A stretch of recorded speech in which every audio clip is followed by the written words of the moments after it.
আসসালামু আলাইকুম। হ্যালো পেডিক জনগণ, কেমন আছেন সবাই? আজকে অনেক মজাদার একটা ছোট মাছ খেলাম, যেটাকে আমাদের গ্রামে গুতুম মাছ বলে ডাকে। এই মাছটা আপনি যেভাবেই রান্না করেন না কেন সবভাবে খেতেই ভালো লাগবে। আজকে আমাদের বাসায় এই গুতুম মাছটা হালকা আলু দিয়ে রান্না করা হয়েছিল, আর এই তরকারিটা এতটাই মজাদার হয়েছিল আমি প্রায় অর্ধেক ভাত এই তরকারিটা দিয়েই শেষ করে ফেলি। তার উপর আবার আজকে আমাদের এক প্রতিবেশী আন্টি চিংড়ি দিয়ে লতির তরকারি দিয়ে গিয়েছেন। আর লতির তরকারি তো আমার এমনিতেই অনেক পছন্দের, তবে যদি এই লতির তরকারির সঙ্গে যদি একটু পান্তা ভাত হইতো তাহলে একদম খাপে খাপ হয়ে যেত।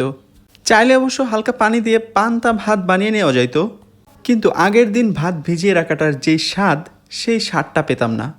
তাই ওই লতির তরকারির থেকেই অর্ধেকটা লতির তরকারি রেখে দিয়েছি পরের দিন সকালে ওই পান্তা ভাত দিয়ে খাবো বলে। ইনশাল্লাহ যদি বেঁচে থাকি তাহলে কালকে সকালবেলা এই লতির তরকারি দিয়ে পান্তা ভাত খাওয়া হবে। তবে সকালবেলা আমার অনেক কাজ থাকে, তাই ভিডিও করা সম্ভব হয়ে ওঠে না।